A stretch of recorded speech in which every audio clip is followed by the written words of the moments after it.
Welcome to the Effects Loop. I'm Diaz. I'm Chris. I'm Marissa. And I'm Scott. And we're keeping you in the loop with the guitar community.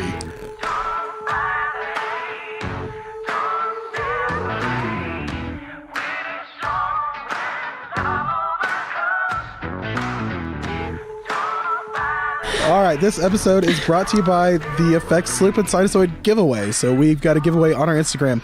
When this episode drops, you will still have a few more days left. If you're listening after the fact, like you found us and you're like, oh, let's listen to the old episodes, we're not still doing it. July 20th, we are cutting it off, 2018.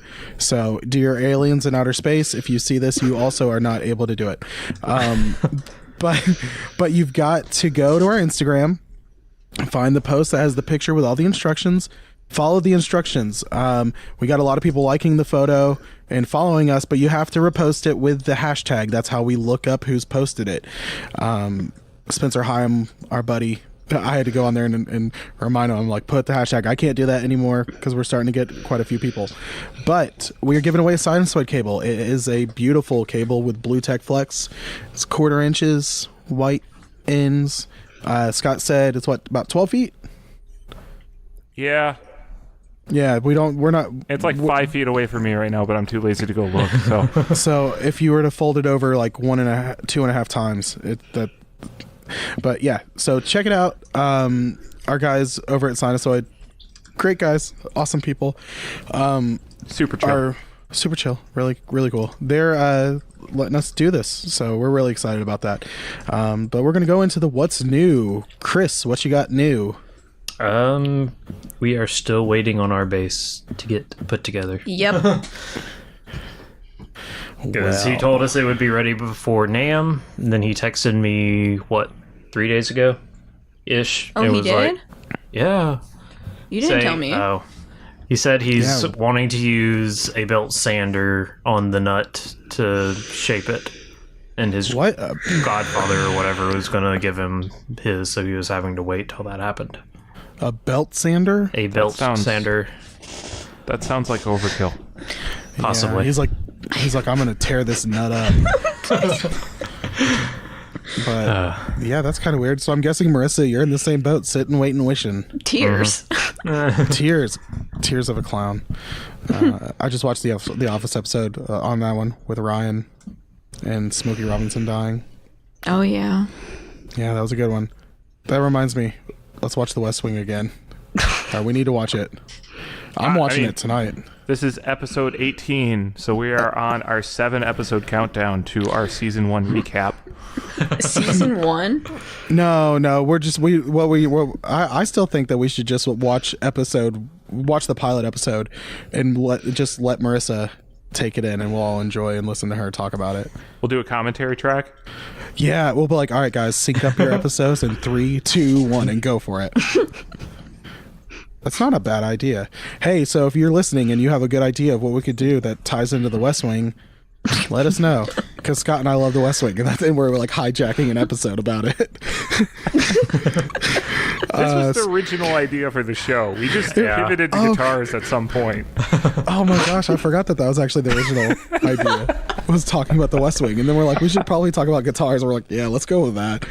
I wonder are there any West Wing conventions we can go to? Oh my god. Probably. Everyone dresses up as like their favorite character. Scott, who's your favorite character? Who's Rob Lowe's character? Sam Seaborn is Rob Lowe's character. I mean, I think my favorite character is Josh. Josh is a good one. What was it, Lyman's Lemons or something like that? The website. Oh yeah, it's his little fan website that he got sucked into and made bad decisions. Wait! My favorite character is Donna. Donatello Moss. Donna's the best character on the show. Second, maybe CJ. I'm a huge Toby Ziegler fan. Solid choice. He's very much like me though, and then just kind of grumpy and like mad about everything. So I'm just less Jewish. So. Oh gosh. So this has been your West Wing minute. In a Bartlett minute. All right. Scott, what do you have that's new? So I have bought and received a pedal this week that I was super excited about. The KTR? Oh god! I requested a refund on that. Did you finally do it? Yeah. I haven't gotten a hold of him yet, though. So I'm going to keep poking that one. You could have just gotten a refund while you were there. You could be like, give me the money out of the drawer right now. We were at Eastside Music. We were. Twice. I literally saw the guy I've been exchanging emails with. Yeah, I know. You should have been like, I'll see you in a couple. You should just send him a message, like a threat. Like, I'll see you next week. I'll be the really tall guy. You'll walk in to the party, and he'll just like stare, drop his beer. He'll like, oh God, he's here. Was it when we were at that party? Was it you who told me I should just like pocket an equivalent amount of pedals that were just sitting out on the floor models? I was like, just grab him and be like, no, we're even, and leave, and just leave him confused. And they'll be like, one of the guys is like, I think that's Scott Hamilton. I know, but for real, I got the Binford 6100 from Pelican Noiseworks. Oh my gosh! What was your serial number, Scott? I have serial number 1. Oh. Apparently, if you get serial number 1, you get a round of O's. Yeah. So that continues my long tradition of single-digit serial numbers from Pelican Noiseworks. So. Oh my! What are your other serial numbers? Do you remember? My silver Pelotar is number 5. Yeah. And my 50/50 is number 6. Jeez, my 50/50 is like number 40 something. It was a later end of the first batch.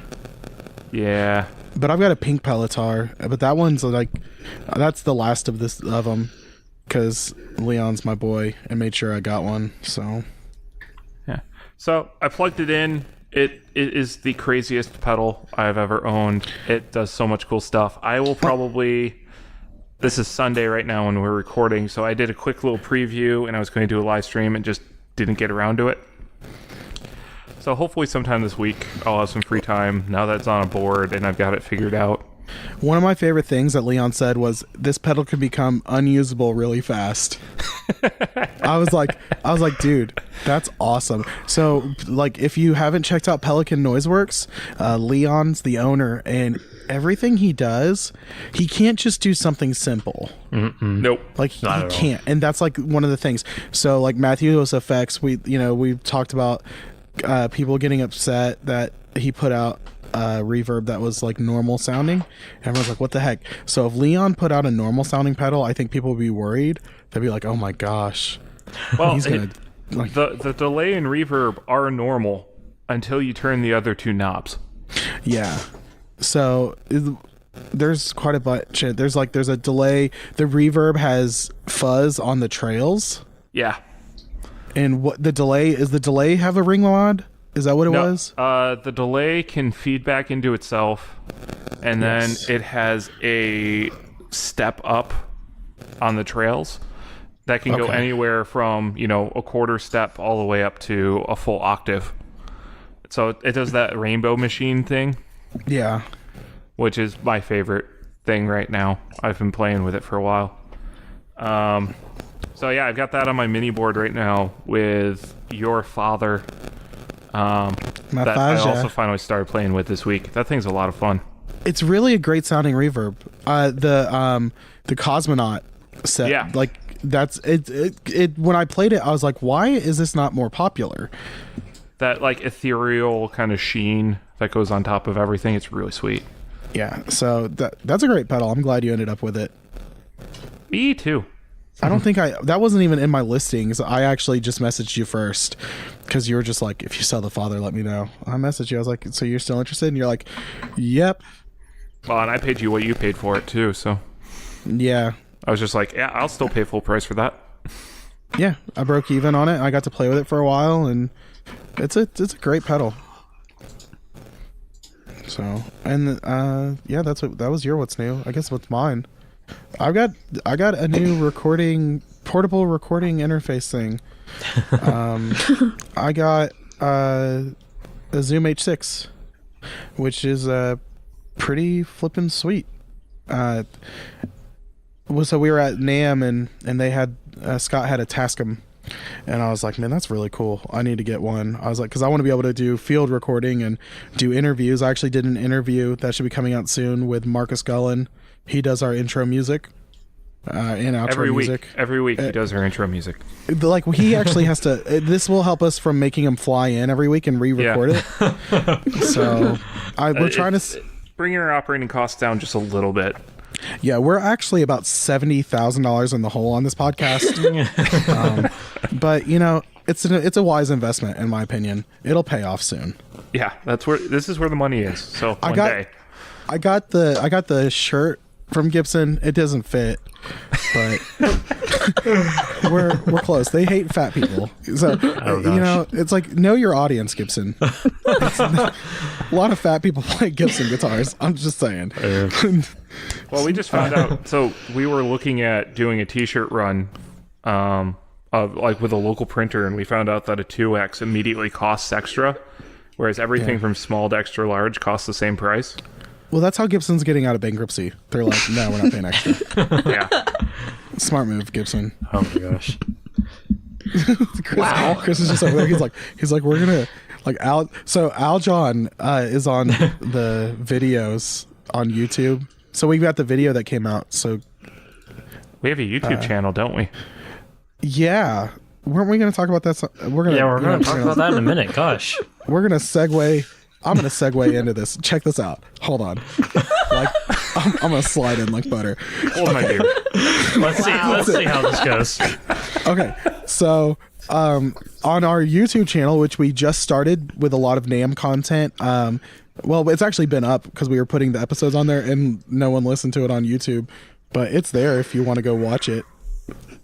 I don't know what you're going to watch, but watch a screen of logo. I used to listen to podcasts on YouTube at work because it's easy to have a YouTube up.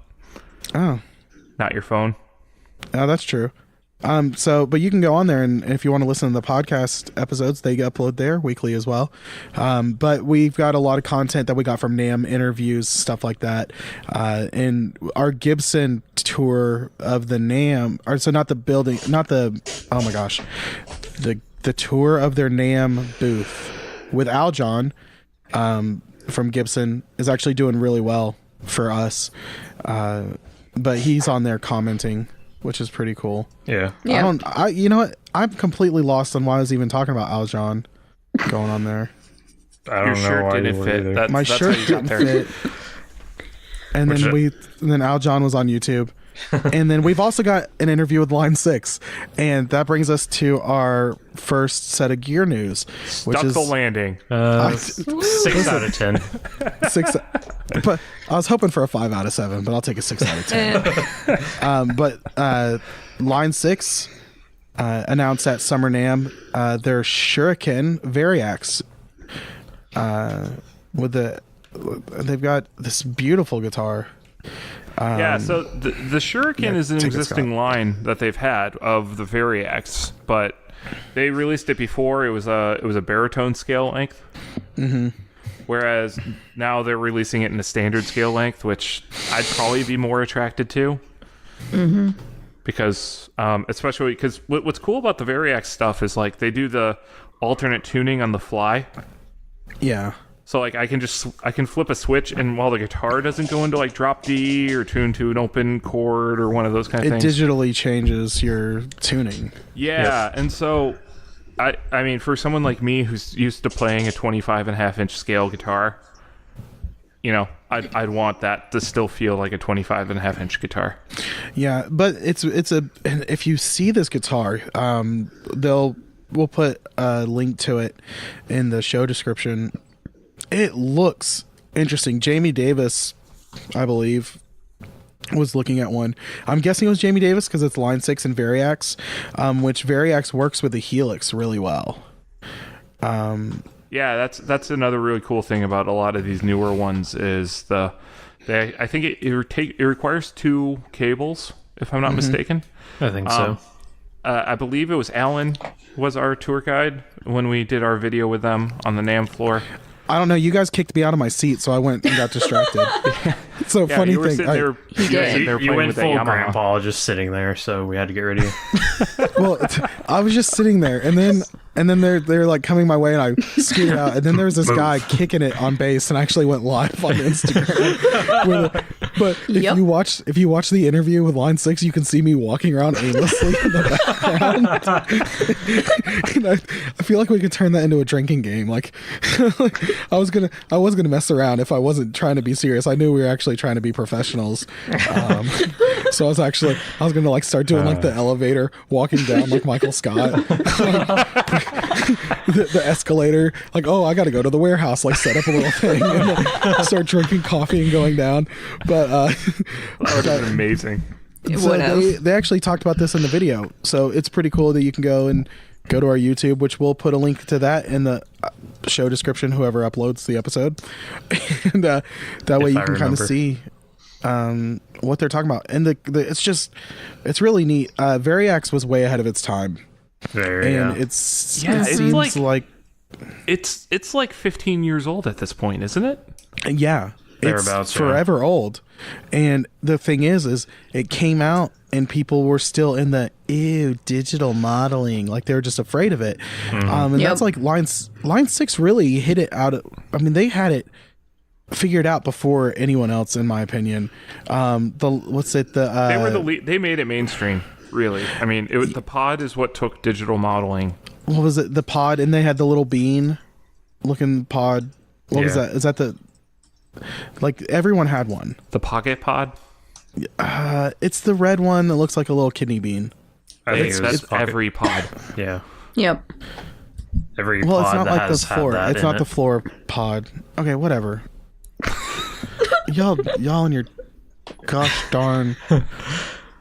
We know what you're talking about. I just don't remember what the actual name of it is. Yeah, it was one of the models of it, and then the flex tone amps. Yep. I had one for a while, and that thing was awesome. And it had like the floorboard that still ran with the Ethernet cable. It was way ahead of its time, in my opinion, because it seems like everyone's finally catching up to it with stuff like the Kemper, the Head Rush, and now you've got the Helix, which is, just kind of an updated version of the pods. So that's all I got to say about the war in Vietnam. Does anyone else have anything to say about this, or am I just going to keep rambling? It's not fully my style, but it has a I'd probably cool look. I'd probably get a normal Variax, not a Shuriken. yeah, that's what I would do. Yeah. I'm down with the Shuriken, dude. I want to look like I'm about to be in the, like, what's that band, Ghost? The only reason I would get this is if I got the baritone model, just to be different. So I've never played a baritone guitar, I don't think. I've touched one, but that's been it. You've played I one. feel Yes. the only time I ever got interested in a baritone guitar is when I found out that the guitar player from Stained, I can't remember his name. Mike Mushtak?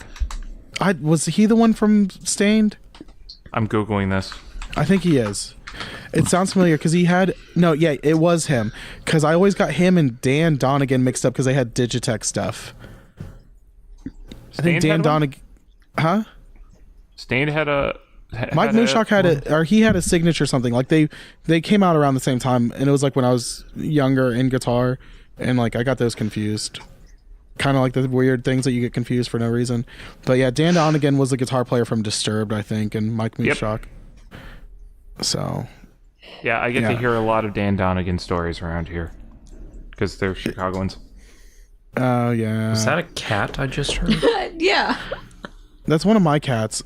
I was hoping that it won't pick up in my mic, but it'll pick up on my Bluetooth. Just randomly heard like a... If it I don't even know doesn't that pick up cat's in the name. mic, we're gonna have to put some extra we're sound gonna have effects in. And so if you didn't hear a cat, you're on drugs. Or someone's on drugs. Yikes. Might be me. So let's move on. Let's keep moving on topics here. I love how we're trying to do this real fast, and it's just not going to happen. No. Squire came out with a contemporary active jazz master and jazz bass. So we didn't cover this on our YouTube, but it was at NAMM, and these things look slick. Yeah, they look good. So you guys know I'm like, everyone knows about me and Fender. These actually look really nice. I think they've got a really good. I picked one up and played one, and they felt great, especially for being Squires. So yeah, it's a 12-inch radius fingerboard, so that differs a little bit. Yeah, they look like just modern jazz masters and jazz basses, but they've got a really, I don't know what seems different about it, but it has just a little bit of something, and the colors are really cool. So they had a all black, and I believe they had a seafoam green one for the guitars. The bass, I see you've got a blue one with a matching headstock, and that's another thing too. The headstocks are matching in color, which they don't. I don't know if they always do this with jazz masters. Do they? No. It depends on the model. Like mine is just a raw. Yeah, I love it when they. That's one thing aesthetically that I love is whenever you've got a matching headstock, even on Telecasters and Strats. Just something about it looks really cool to me. Yeah, I'm a fan of that versus not. Yeah. Jeez. So they've got a seafoam green. They've got black and chrome hardware for a stealthy vibe, they say. But they are hardtails, which is awesome. Are all jazz masters hardtails? No, because we're going to talk about that next week. I want one of these. Trying to poke the bear right now, isn't he? I'm tired. So I went on a rant about this like an episode ago. Sometimes when you go on rants, I kind of just get ADD. Yeah, I just wish they called it something other than Jazzmaster. But I mean, this is a great design. Oh yeah, because you talked about the hardtails. Yeah. Yeah, I remember that. Let's see what grinds your gears. Yeah, I mean, this is kind of group. the offset shape applied to a format that people want from Fender, which is the dual humbucker and a hardtail. Which is so funny because they did this like 10 years ago, and no one bought them. Yeah, everyone was getting mad that they're putting humbuckers, and now humbuckers are making a comeback because single coils. It used to be everyone wanted single coils and loaded Strat pick guards and all this, and now we're moving back to humbuckers. It's a good sign of how just everything goes. It's cyclical. It's like cyclical.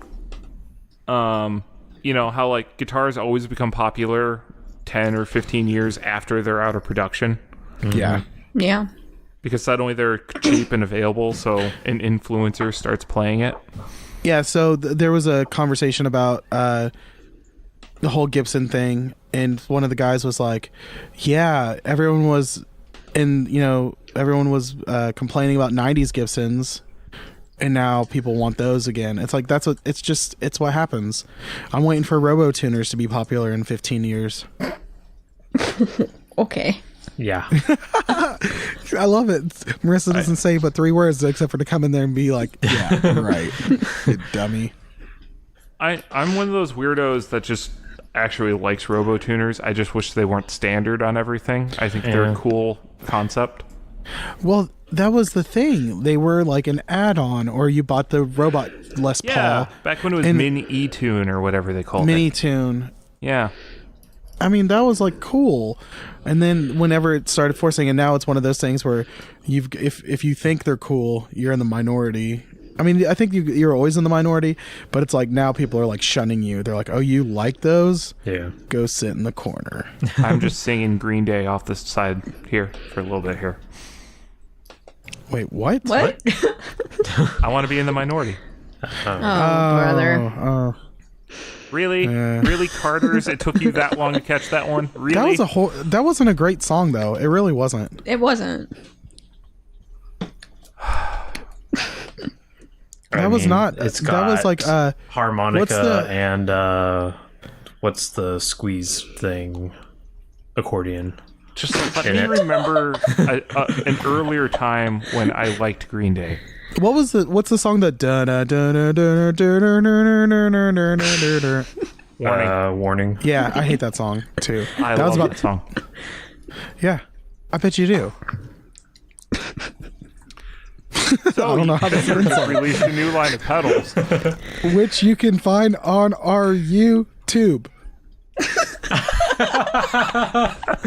Sorry, I was just making sure we threw that out there again. No, you hear your cat in the background again. Just meow, There's a cat going. meow. They don't hear it on the podcast. I swear they don't. I They hope won't they hear it. do. I hope so. My gosh! Apparently the cats come alive at night. I need to let my dogs out. At least then, usually they're pretty lazy. Just ignore So the cats, Fender's got guys. 3 new pedals Yeah, coming Fender. to the market that they released Tell us this again, summer Scott. now. Get us back on track.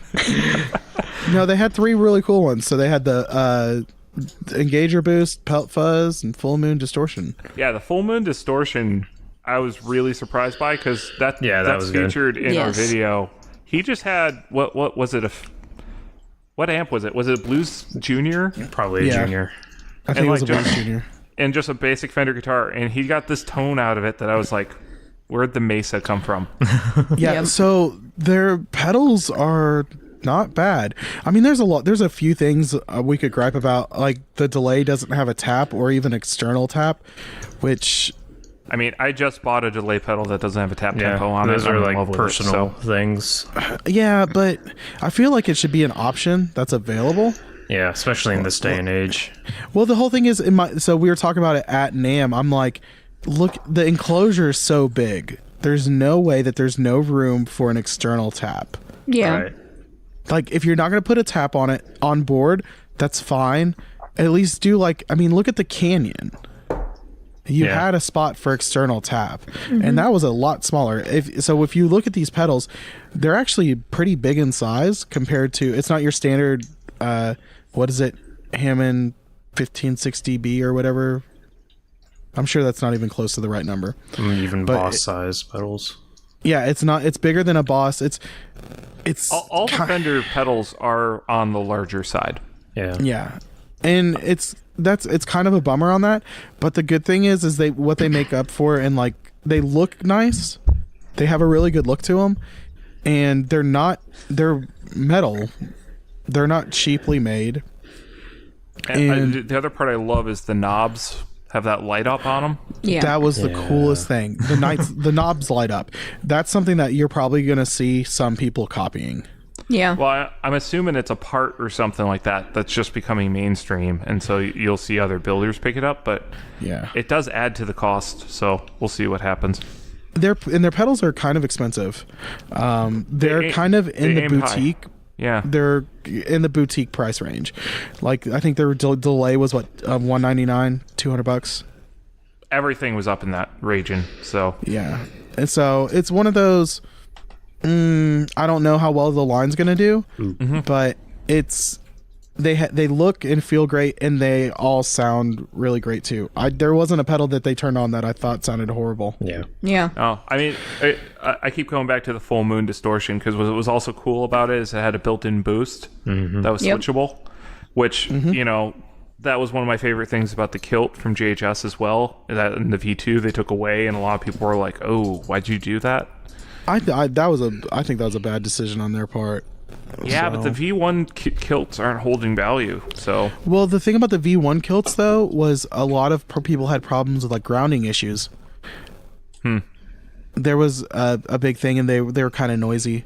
But I always found that about JHS pedals. JHS pedals were kind of noisy. And that's just the X Pandora as well, is a noisy pedal. The what? That's what the circuit's based on, is the X Pandora. Yep. Oh, okay. It's like, I'll trust you Okay. on that. Yeah, sure. Sounds right. I'm gonna start throwing like random facts out there, see if people can believe it. Let's play a game. Oh my gosh, truth or fiction? What's the game where you have to like? Do you tell like are 2 truths and a lie or something like that? Yep. Yep. We're gonna do that. So the Malcolm Young. Yeah, let's all stay focused. So Gretsch came out with a Malcolm Young signature, which, if you don't know who Malcolm Young signature, Oh, right? is it actually affordable? I never looked at the price. It's a 6,000 series, so it's not crazy expensive. Hold on, let me do my. It might be $6,000 series. If you consider $3,655 US. Oh yeah, it's affordable. good priced for Gretsch. Yeah, that's true. What? No. Not well. That's It's like not an electromatic, but it's way it's- cheaper than like a.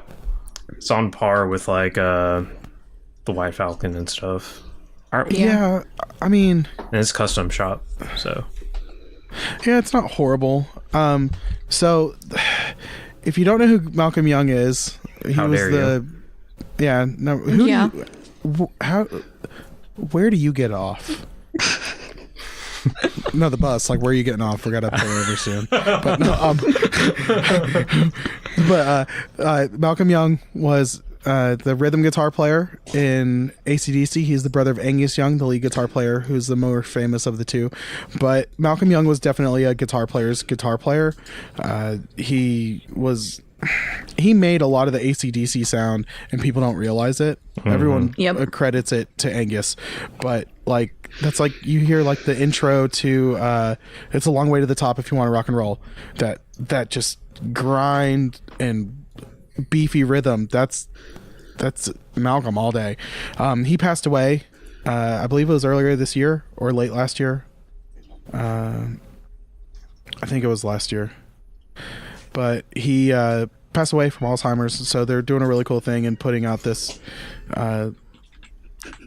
signature Gretsch, and they're doing a full production run. I believe they put it out last year. They did at NAMM 2017. They did a Salute Jet, and now they're doing a full run, and it looks exactly like the guitar that Malcolm was known for playing. yeah. It's got one pickup. How God intended it. It's a TV Jones Powertron. Yeah, TV Jones Powertron pickup, and It's got routing for the other two pickups, but they're empty. yeah. all So you the can add them screw if holes you and want, stuff. but I see a lot of people. If you're buying this because you're a fan of Malcolm Young and AC/DC, you're probably not going to change anything about it. No. I could see people buying it and like who don't know who it is, and adding stuff, but no, Yeah, it's got like it's not really a Bigsby, but it's a vibrato without the bar on it. Mm-hmm. And then it's only $2,700. Yep. So I mean that's if you're looking at a Les Paul, I mean it's not that far off. That's well, true. even then, it's just Yeah. it's you can't find a lot of signature guitars that are in a good price range like that. So usually when you put a big name on them, they go way up there. Hang on.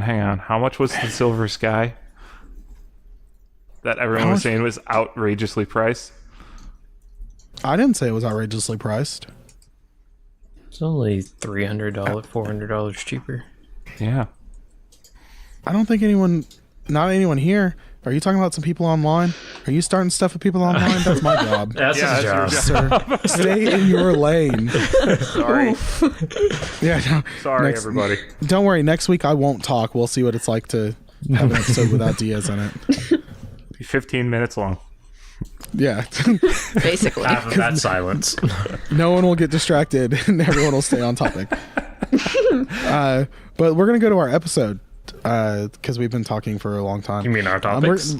Wait, we haven't been in our episode this whole time? Yeah. What? I said we're going to our topic. No. No.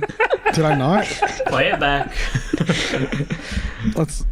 All right. We're going to our topic That's staying. for this episode. I swear I said topic. Nope. No. It's late. Okay, Yes, so it normally is. we record on Sunday at Afternoon. like 3 p.m. their time, 4 p.m. Eastern, and it is Here now it's- currently 12:30 for me. So or 12:40, which is at 12:40 a.m. Monday morning. So I've got that going for me. But we're going to be talking about broken and failed designs that we continue to use. So a lot of being online, you see a lot of people complaining about stuff. So Schnobeltone, Roman, who runs the Schnobeltone channel and all that, he does some like mods. Like he has a VP Junior mod where he puts the tuner in it, and it's like $400. But he just came out with a replacement string for VP Junior that apparently is not indestructible, but definitely does not break that easy. Yeah, it's Kevlar cable, right? I don't know if it's Kevlar because they compared it to the VP 40th anniversary, which I have. That is Kevlar. Which is Kevlar. Yeah. So I don't know if his string is Kevlar as well. But apparently there's something about it. There's a unicorn tail in it or something. I don't know. I mean, you can make magic wands out of that, so. Yeah. So, but that's a design flaw.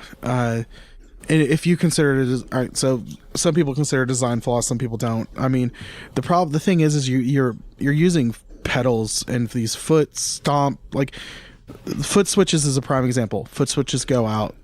Brian Walpler's talked about it, how the rate of failure on foot switches is tremendously high.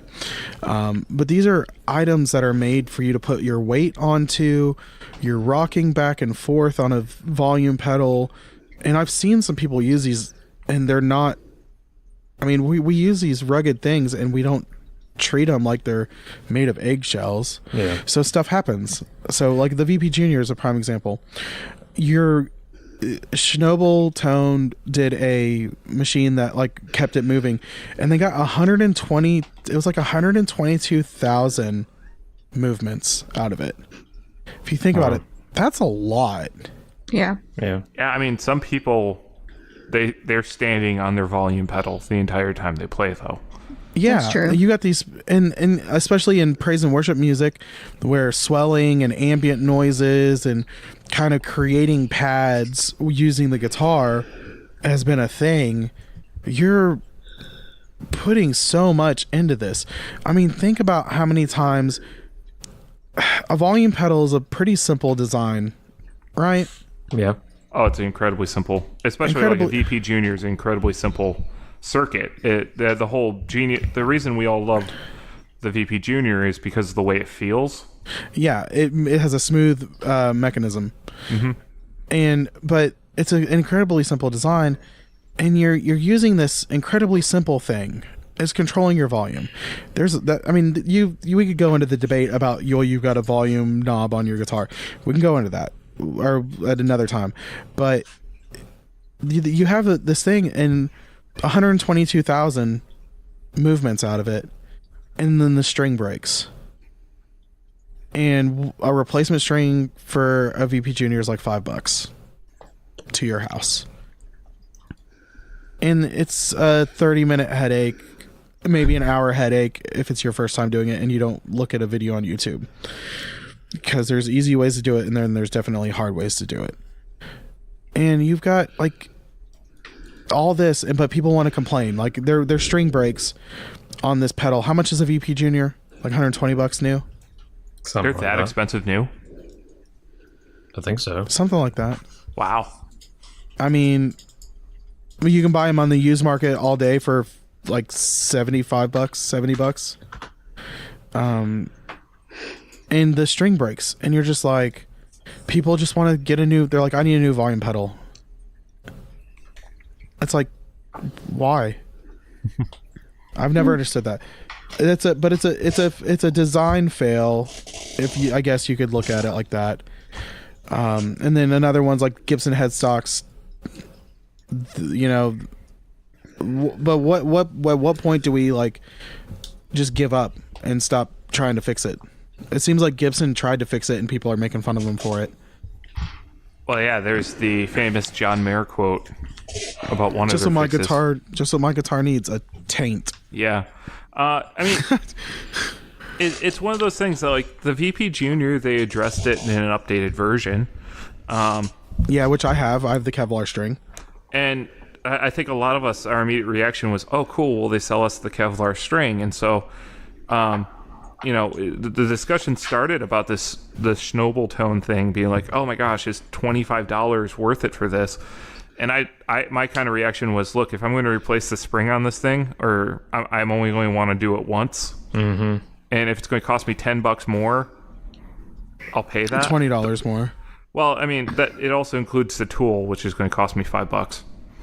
Yeah. I think that's how I justified it. Yeah, I think we were talking about it with the tool. So you've got the tool, which is just a hook. Wait, they give you a tool? Yeah, Schnobeltones comes with a tool. Oh. Yeah. All it is a hook. Okay, well, I was going to say, because I went out and bought a whole hook set to do mine. But anyway, continue. How much did you spend on it? I'd probably use these pair of pliers that I have that would wind up in my hand at some point, and so I'm going to get pinched or something. $20. I never have to deal with it again until the pot burns out. I mean, that's pretty good.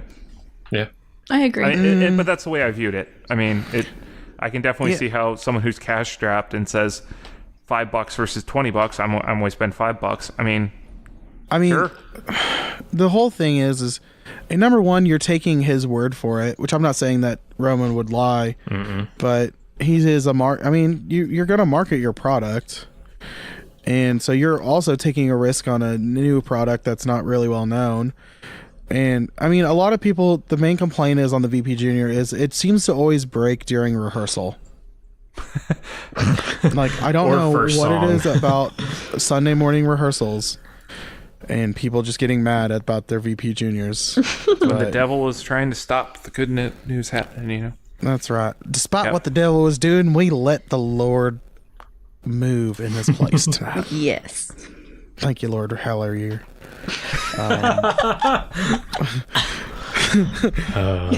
I'm not going to hell, guys. I actually do go to church. That was just, I live in the South, and that's what you hear, stuff like that.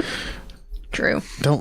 That's my favorite thing is whenever you go and the power goes out and everyone's like, despite what the devil tried to do, we still had worship. It's like, no, I don't think that was the devil. I think that was the tree that fell. I mean, a tube burning out or something like that.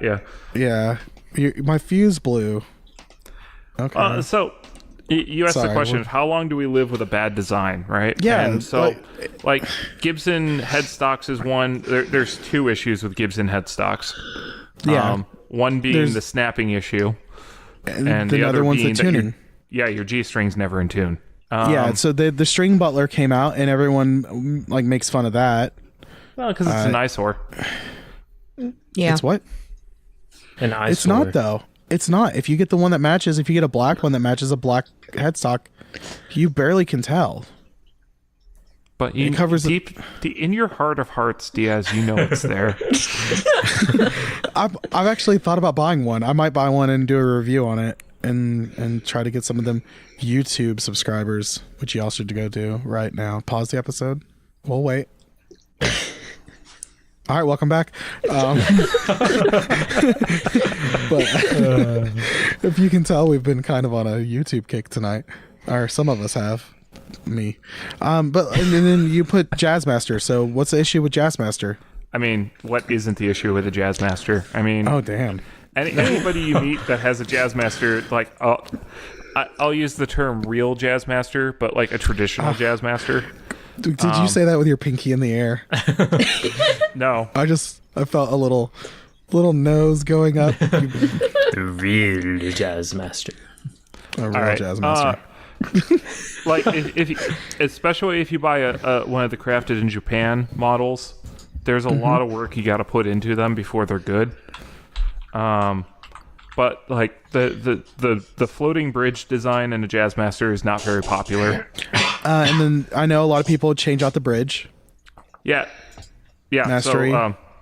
So the floating bridge it does go back. It's supposed to wobble back and forth in the original design, and so people get messed up when you're restringing it or things like that. And so you get stuff like the Mastery bridge, where instead of having it float and rock back and forth, they just made the bridge posts bigger, and so they fill the hole fully, and it just sits there like a Tune-o-matic does. Mm-hmm. They didn't slot any of the bridge posts, which I think Telecasters had a few models where they didn't do that either. Yeah. And so if you hit the string too hard, it hops over a little bit, and suddenly you're out of tune, your intonation's off and junk, and then you can't find that notch where it's supposed to be. Sounds like anyone who buys a Jazzmaster is dumb. Disagree. Why is that, Scott? I like my Jazzmaster a lot. It's actually, it was fun. I didn't play it. I'm not a fan of Jazzmasters, so they feel funny to me. Yeah, I mean, like, after picking up your guitars, I totally understand why you wouldn't like a Fender, just because it's just a very different feeling guitar. Well, no, I do love Fenders. I love Fender Telecasters. I like Strats, too. Jazzmasters just feel weird to me. I think it's the body. You think it's just because it just feels like it's 3 or 4 frets over? It almost feels like you put the guitar on your left leg instead of on your right when you sat down and played it. That might be it. Yeah. And that's why it's comfortable for me. Like, I like having a bigger guitar. Because you have 2 left legs. Yes, I have 2 left legs. Okay. Yeah, so, no. There's a lot of arguments that the Jazzmaster design was broken, and then there's the people who are really insistent that, like, oh, you have to keep it original, and a mastery bridge is cheating, and there's all those kind of internet forum posts that you always see. So it's like the people who are like Jack White, they're like, let's make it harder to do what we want to do. Yeah. Basically. Yeah. Well, that's stupid. There's something to that, though, of, like, is there? When I play my Century that has a wood bridge and a single P90, and it's a struggle to play that guitar, but it brings a different vibe out of me by playing it that way. Yeah, that's true, but I also feel like I don't know. I think the people who get mad that people change stuff just need to find something else to do with their lives.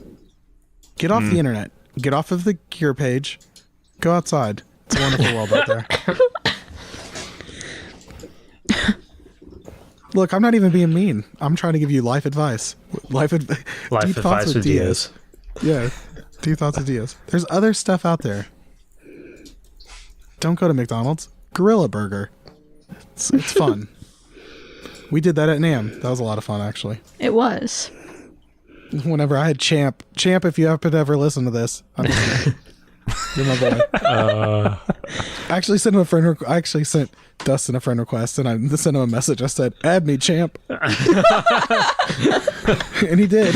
Like 5 minutes later, I was like, "Boom, friend request accepted." I was like, "Yeah, I'm in." All right. Well, I think that wraps up our topic. Yeah. Yeah. I mean, I just think like the main thing is that with these broken designs, the market kind of squares itself out. Like everyone complains about VP Juniors, but it's still probably the #1 selling volume pedal of all time. I mean, a lot of people complain about Gibson headstocks, but Gibson tries to fix something and everyone throws a fit, gets their little panties in a wad. And then you've got the Jazzmaster, which just it's a Jazzmaster. It is what it is. Like it or leave it. I left it. So Scott likes it. But yeah, so thanks for joining us. You can follow us on Instagram. Look for the giveaway. It's free stuff, guys. I don't get why people don't do that. And go to the Facebook group, facebook.com/group/the effects loop. And if you have any ideas for topics or anything you want to convey to us, you can go in the group, tag someone, post it. We're usually in there. Or you can email us at theeffectsloop@gmail.com. Also hit up the YouTube. We need to add that. Scott, what are you doing? You should have added that in to the notes. You're all able to edit this document. You know that, right? Yeah, but are we you really do such responsible? a good job at it. It's like when I tell my wife, it's like, she's like, you can make your own dinner. I'm like, yeah, but it tastes so much better when you make it. Hey, I use that one too. Do you? Yes. Yes. Yeah, he does. Marissa, it tastes so much better when you make it. So just make the dang dinner. But yeah, check out our YouTube, subscribe and all that. Keep your eyes open. We've got a couple more giveaway stuff going on. Also, if you didn't listen to the last episode, we are doing another giveaway. We're giving away a Gibson shirt. And all you have to do is tell me what riff I played. The first riff in the Stringjoy interview on YouTube. So go in there, listen, try to figure it out. I already had a couple guesses. They were not right or they didn't know, but I just figured it out. It's a lot of fun. There's a hint. John Mayer played it too. So it's actually a horrible hint. But we'll see you next time, guys. For the Effects Loop, I'm Diaz. I'm Chris. I'm Marissa. I'm Scott. All right, we'll see you. Bye. Bye. Bye.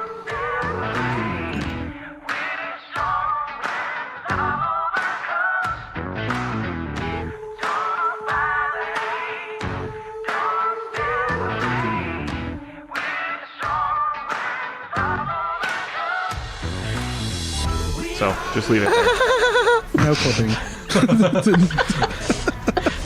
What was that again? That's going to make it in the episode, isn't it? If I'm editing, yes. Yes, that will. Yeah, I may still leave it in there too. Oh my God. All right. Welcome.